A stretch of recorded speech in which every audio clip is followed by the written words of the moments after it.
स्वागत है आप सभी का फिर से एक नई वीडियो में। दोस्तों बात करेंगे शिक्षक बहाली के ऊपर। शिक्षक बहाली को लेकर बीपीएससी की तरफ से बहुत ही महत्वपूर्ण निर्देश हम कह सकते हैं, इंपॉर्टेंट इंस्ट्रक्शन जारी किया गया है जिसे समस्त अभ्यर्थी जो भी एस्पिरेंट्स हैं बीपीएससी टीचर रिक्रूटमेंट एग्जाम के लिए, उन्हें आवेदन करने से पूर्व, आपको पता है कि आज से आवेदन की प्रक्रिया स्टार्ट हो जाएगी और आवेदन करने से पूर्व आपको ये इंस्ट्रक्शंस, एक एक इंस्ट्रक्शंस को फॉलो करना पड़ेगा, तभी जाके आपका आवेदन जो है सुस्पष्ट और सुनियोजित तरीके से आप अपना आवेदन कर पाएंगे। अदरवाइज आपका आवेदन कहीं ना कहीं रिजेक्ट यदि हो जाता है तो आपका सारा मेहनत व्यर्थ चला जाएगा। इसलिए आप संपूर्ण इंस्ट्रक्शंस को जानने के लिए आप हमारे वीडियो में लास्ट तक बने रहिएगा और वीडियो को लास्ट तक देखने के बाद लाइक शेयर कीजिएगा। चैनल पर यदि पहली बार आए हैं तो चैनल को सब्सक्राइब करके बेल आइकन दबा दीजिएगा। देख सकते हैं कि ऐसे ऐसे महत्वपूर्ण इंस्ट्रक्शंस हैं जो कि आपको आवेदन करने से पूर्व जानना चाहिए। आपको कौन कौन सा वो डॉक्यूमेंट है जो अवेलेबल रखना है आवेदन करने से पूर्व। आपको रजिस्ट्रेशन करना है, आपके फॉर्म में कोई गड़बड़ी हो जाती है तो फिर एडिट करने के लिए क्या करना है, पेमेंट करना है, फिर फाइनल सबमिट करना है और कहाँ क्या आप कर लेंगे जो आप गड़बड़ी नहीं कर पाएंगे। ये सारे इंस्ट्रक्शंस बीपीएससी ने जारी कर दिए हैं। तो आइए हम इंस्ट्रक्शंस को पढ़ते हैं बिना देर किए हुए। और सबसे पहले हम आपको लिए चलते हैं बीपीएससी के द्वारा जारी किया गया वह महत्वपूर्ण इंस्ट्रक्शंस जो यहाँ आपको दिख रहा होगा। बिहार लोक सेवा आयोग पटना ऑनलाइन आवेदन भरने हेतु जो विस्तृत जो निर्देश दिया गया है ना, उसमें सबसे पहले आपको दिख रहा होगा ऑनलाइन आवेदन भरने से पूर्व अभ्यर्थी सुनिश्चित कर लें। और क्या सुनिश्चित करना है वो हम जानते हैं। अभ्यर्थियों के पास जो है वैलिड एवं वर्किंग ईमेल आईडी, यानी कि ऐसा ईमेल आईडी आपके पास होना चाहिए जो वर्क करता है, जिस पर आप एक्टिव रहते हैं, जिस पर आप कह सकते हैं कि सारे चीज़ों को, सूचनाओं को जानते हैं, जो भी आपको इन्फॉर्मेशन कहीं से आता है। साथ ही साथ मोबाइल नंबर भी होना चाहिए और ये सारे चीज़ ईमेल और मोबाइल नंबर ऐसे होने चाहिए जो कि परीक्षा के अंतिम परिणाम तक आपके साथ रहना चाहिए। ऐसा नहीं है कि बीच में आप ईमेल बदल दीजिए अपना, या बीच में अपना मोबाइल नंबर बदल दिए और फिर कोई भी इंस्ट्रक्शंस अगर बीपीएससी का आया, कोई भी सूचना आया, तो हो सकता है ईमेल के माध्यम से जो आपको जानकारी मिलनी चाहिए या मोबाइल पर मैसेज के माध्यम से वो आपको नहीं मिल पाएगी। दूसरा जो है, आयोग के ऑफिशियल वेबसाइट पर प्रदर्शित जो संबंधित विज्ञापन में अंकित बिंदुओं का ध्यानपूर्वक अध्ययन कर लिए हैं एवं विज्ञापन के अनुरूप सभी वांछित प्रमाण पत्र दस्तावेज मूल रूप से अभ्यर्थी के पास होने चाहिए। तो जो नोटिफिकेशन आया ना, विज्ञापन जो आया बीपीएससी टीचर रिक्रूटमेंट एग्जाम के लिए, तो उसमें जो भी इंस्ट्रक्शंस दिए गए थे डॉक्यूमेंट के रूप में, और मैंने भी बहुत सारे वीडियो में आपको डॉक्यूमेंट के रूप में बताया कि कौन कौन सा वो डॉक्यूमेंट आपके पास होना चाहिए, तो आप स्पष्ट हो लें कि आपके पास वो सारा डॉक्यूमेंट का मूल प्रति, या जैसे मूल प्रति मान लीजिए सर्टिफिकेट वगैरह आपके पास किसी क्लास का नहीं है, यानी कि अंतिम क्लास का यूँ कह सकते हैं, तो उसका प्रोविजनल से भी आपका काम चल जाएगा।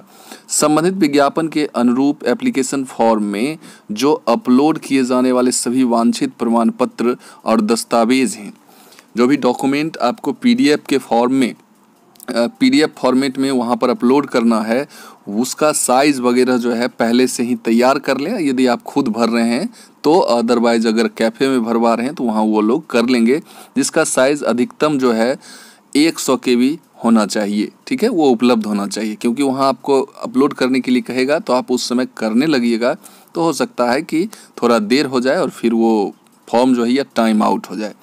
जिस सिस्टम या डेस्कटॉप में, अब देखिए यहाँ सबसे इम्पॉर्टेंट बात है कि जिस सिस्टम या डेस्कटॉप में आप अपना आवेदन भर रहे हैं ना, उसमें एक अच्छी क्वालिटी का वेबकैम उपलब्ध होना चाहिए। ठीक है, और वेबकैम उपलब्ध होना चाहिए। फ़ोटो कैप्चर करते समय जो उसका बैकग्राउंड, देखिए यहाँ ध्यान रखने वाली बात है, सारे चीज़ इसमें इंपॉर्टेंट दिए हुए हैं, इसको स्किप मत कीजिएगा। मैं सारे चीज़ों को स्पष्ट करूँगा सुनियोजित तरीके से।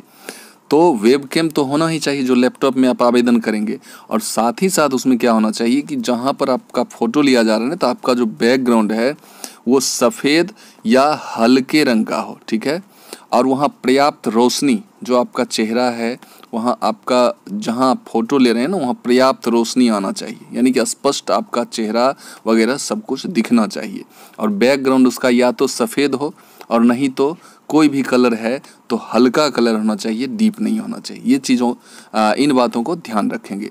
अपलोड किए जाने वाले हिंदी एवं अंग्रेजी हस्ताक्षर का स्कैन्ड इमेज जो है वो आपका जेपीजी या जेपीईजी फॉर्मेट में अधिकतम 15 KB साइज़ का होना चाहिए, जिसका डायमेंशन जो है 220x100 पिक्सल में उपलब्ध हो, जो सुस्पष्ट एवं पठनीय हो।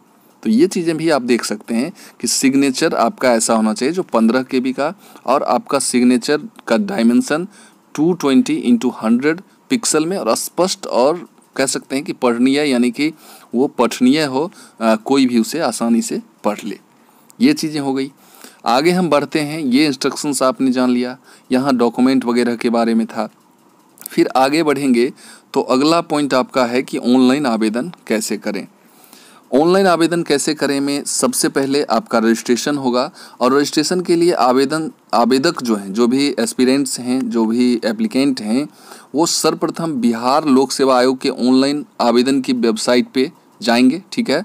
और वेबसाइट पे जाने के बाद ऑनलाइन रजिस्ट्रेशन के टैब पर क्लिक करेंगे, और जिस पद के लिए आपको आवेदन करना है ना, 1 to 5, फिर 9, 10, 11, 12, तो उसके सामने अंकित अप्लाई ऑनलाइन के बटन पर आप क्लिक करेंगे, और क्लिक करने के बाद रजिस्ट्रेशन पेज जो है उस पर अभ्यर्थी अपनी संबंधित सूचनाएं भरेंगे, जो भी अभी आपने इंस्ट्रक्शंस में पढ़ा वो सारे इन्फॉर्मेशंस वहां आप फिल करेंगे एवं सबमिट बटन पर क्लिक कर देंगे। जिसके बाद स्क्रीन पर यूज़र नेम आपका आ जाएगा, पासवर्ड आ जाएगा, और जिसे registration mobile number, email ID पर भी देखा जा सकता है। तो इसलिए आपको वैलिड अपना मोबाइल और ईमेल आईडी देना है, क्योंकि उसी पर सारे इंस्ट्रक्शंस जाएंगे, और बाद में जो भी रिजल्ट आना होगा, कुछ भी आना होगा, तो हो सकते हैं उस पर आपको इन्फॉर्मेशन मिलेंगे। इसलिए ये सारे मोबाइल और ईमेल आपके एक्टिव होने चाहिए, जिस पर आप खुद भी एक्टिव रहते हैं, उसे खोलकर आप देखते हैं। तो ये सारे जो चीज़ हैं आप करने के बाद रजिस्ट्रेशन में जब अपना पूरा जो भी इन्फॉर्मेशन मांगा जा रहा है वो फुलफिल कर देंगे, तो यूज़र नेम और पासवर्ड आपको स्क्रीन पे भी दिख जाएंगे, और साथ ही साथ मोबाइल और ईमेल आईडी पर भी भेजे जाएंगे। उसके बाद अब आपको एप्लीकेशन जो है आवेदन मूल जो वहाँ से आवेदन आपको जो करना है, तो रजिस्ट्रेशन की प्रक्रिया पूर्ण करने के बाद registration mobile number, email ID पर जो यूज़र नेम और पासवर्ड आपको प्राप्त हुए हैं ना, तो उसे जो है होम पेज पर लॉगिन करेंगे, यानी कि फिर से जो बिहार गवर्नमेंट है, BPSC बिहार गवर्नमेंट का ये वेबसाइट आपको दिख रहा होगा, मैं इसे हटा देता हूँ अब स्पष्ट तरीके से। यहाँ आप देखिएगा ना, तो यहाँ आपको दिख रहा होगा, तो इसके होम पेज पर लॉगिन करेंगे उसी यूज़र आईडी और पासवर्ड से। लॉगिन करने के उपरांत जो है एप्लीकेशन फॉर्म के बटन पर क्लिक करेंगे और ऑनलाइन आवेदन आप भरेंगे। अब यहाँ जो है आपसे क्या क्या मांगा जाएगा, तो आप देख सकते हैं कि आवेदन प्रपत्र में कतिपय बॉक्स पूर्व से भरे होंगे, जिसे अभ्यर्थी द्वारा रजिस्ट्रेशन के वक्त जो भी इंस्ट्रक्शंस आपने भरा है वो ऑलरेडी आपको फुलफिल मिलेंगे, उसे दोबारा भरने की ज़रूरत नहीं होगी। जैसे कि नाम मान लीजिए आपने वहाँ भरा है, तो नाम फिर से आपको लिखना नहीं होगा, पिता का नाम आपने भरा है तो वो आपको फिर से लिखना नहीं होगा। तो जो चीज़ आप रजिस्ट्रेशन में फुलफिल कर चुके हैं ना, तो वो चीज़ें आपको ऑलरेडी यहाँ एप्लीकेशन के वक्त फुलफिल मिलेगा, और बाकी बात जो खाली मिलेगा उसको आप भरेंगे। संबंधित विज्ञापन के अनुरूप एप्लीकेशन फॉर्म में निर्धारित स्थान पर जो संबंधित जो वांछित प्रमाण पत्र हैं, दस्तावेज हैं, उसका स्कैन कॉपी आपको अपलोड करेंगे, जो कि 100 KB में होना चाहिए अधिकतम साइज। एप्लीकेशन फॉर्म में निर्धारित स्थान पर अभ्यर्थी वेब कैम के माध्यम से अपनी सुस्पष्ट, तो वेब कैम के माध्यम से जो आपका क्लियर फोटो है उसे अपलोड करने से पूर्व अभ्यर्थी सुनिश्चित कर लें कि टोपी, मफलर, रंगीन चश्मा आदि उसमें नहीं हो। तो आपका जो वेबकैम से फ़ोटो लिया जाएगा ना, तो उसमें आपके पास जो है आप टोपी, अपना कैप उतार लेंगे अगर लगाए हुए हैं तो। मफलर आपका नहीं होना चाहिए, रंगीन यानी कि चश्मा वगैरह रंगीन नहीं होना चाहिए। आप वाइट जो चश्मा होता है, जो आँख वगैरह ख़राब हो जाते हैं तो लोग पहनते हैं, तो वो चश्मा आपका चलेगा, लेकिन रंगीन चश्मा नहीं पहने होना चाहिए, ठीक है। और ये चीज़ें आप देख लीजिएगा, ये चीज़ें अगर हैं आपके पास तो आप उतार लीजिएगा, हटा लीजिएगा, यानी कि कहने का मतलब आपका चेहरा जो है ना वो क्लियर आना चाहिए। निर्धारित स्थान पर हिंदी व अंग्रेजी में अपना जो पठनीय, आपने देखा कि हिंदी अंग्रेजी में आपका जो सिग्नेचर होगा वो पठनीय होना चाहिए।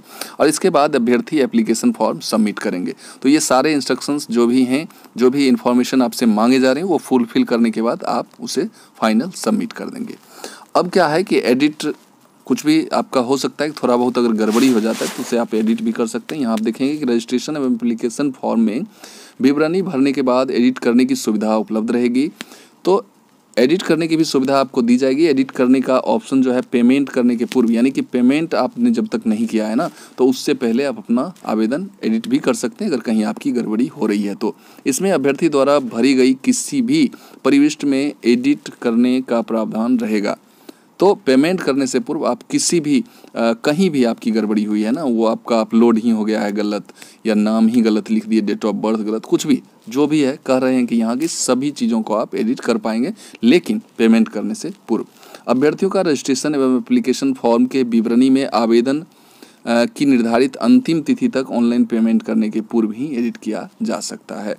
तो आवेदन की एक सुनिश्चित तिथि है, लिमिटेशन है कि 12 जुलाई तक। तो उससे पूर्व ऐसा नहीं है कि आप पेमेंट करना ही छोड़ देंगे और सोचेंगे कि मैंने रजिस्ट्रेशन कर दिया, आवेदन अब कर लेंगे, यानी कि डेट ख़त्म हो जाएगा, तब भी तो ऐसा नहीं है। आवेदन की जो अंतिम तिथि है उससे पूर्व ही आपको सारे चीज़ कर लेना है, पेमेंट वगैरह, एडिट वगैरह। और एक बार अगर पेमेंट आपका हो जाता है तो उसके बाद आप एडिट नहीं कर पाएंगे। परीक्षा शुल्क के ऑनलाइन पेमेंट करने के पूर्व अभ्यर्थी सुनिश्चित कर लें कि आवेदन में प्रविष्ट की गई। तो पेमेंट करने से पहले आपको ये आश्वस्त हो लेना है, एक बार देख लेना है फिर से कि मैंने सारे इन्फॉर्मेशन को सही फिलअप किए हैं, और उसके बाद ही आप पेमेंट करेंगे, क्योंकि पेमेंट करने के बाद आपको एडिट का कोई भी प्रावधान नहीं बचेगा और आपको हो सकता है कि फिर से दोबारा आपको पैसा लगे या नहीं भी आपको भरने दिया जाए, वही आपका गलत वाला ही आवेदन सबमिट हो जाएगा। तो इसलिए पेमेंट करने से पूर्व एक बार आश्वस्त जरूर हो लेंगे आप लोग। डैशबोर्ड पर उपलब्ध टैब ऑनलाइन पेमेंट के बटन पर क्लिक करते हुए परीक्षा शुल्क का भुगतान करेंगे और डाउनलोड फील्ड एप्लीकेशन फॉर्म, और लास्ट में जो भी आवेदन आपने किया है ना, परीक्षा शुल्क के ऑनलाइन पेमेंट करने के बाद अभ्यर्थी उसी समय पुनः लॉगिन कर डैशबोर्ड पर उपलब्ध tab download field application form पर क्लिक करते हुए भरा हुआ जो आवेदन PDF है उसे डाउनलोड कर लेंगे। और अभ्यर्थी यह भी सुनिश्चित कर लेंगे कि डाउनलोड किए गए आवेदन जो PDF हार्ड कॉपी के प्रत्येक पृष्ठ पर रजिस्ट्रेशन नंबर, बारकोड एवं सबमिटेड एप्लीकेशन नंबर अंकित है। तो जो भी वो बीच में रहता है ना ऐसे करके, बिहार BPSC का अपना बारकोड वगैरह होगा, तो वो सारा चीज़ फिर हर एक पेज पर आपको एप्लीकेशन नंबर वगैरह मिल जाएगा। यहाँ जो भी इंस्ट्रक्शन आप देख रहे हैं कि रजिस्ट्रेशन नंबर मिल जाएगा, बारकोड मिल जाएगा, सबमिटेड एप्लीकेशन नंबर मिल जाएगा, ये सारा चीज़ हर एक पेज पर, जितना पेज में आप प्रिंट आउट करेंगे डाउनलोड एप्लीकेशन फॉर्म जो आपने एप्लीकेशन किया है, तो उसके हर एक पेज पर ये चीज़ें आपको लिखी हुई मिलेंगी। और अगर ये चीज़ें किसी पेज पर लिखी हुई नहीं दिख रही है तो फिर आपका जो है पूर्ण रूप से भरा नहीं माना जाएगा, आवेदन स्वीकार नहीं किया जाएगा, यानी कि आवेदन आपका रद्द हो जाएगा। तो ये सारे विस्तृत जानकारी हेतु आप जो है वहाँ उसका विज्ञापन में भी देख सकते हैं। ऑनलाइन एप्लीकेशन से संबंधित सहायता प्राप्त करने के लिए आपका जो है सो नंबर भी यहाँ दिया हुआ है। तो इस नंबर पर आप कोई भी क्वेरीज हो, आपको अगर कुछ लगता है कि ऐसा हमको समझ में नहीं आ रहा, तो यहाँ आप पूछ भी सकते हैं। नीचे ये नंबर आपको दिया हुआ है, हेल्पलाइन नंबर, तो यहाँ से आप अपना क्वेरीज भी पूछ सकते हैं।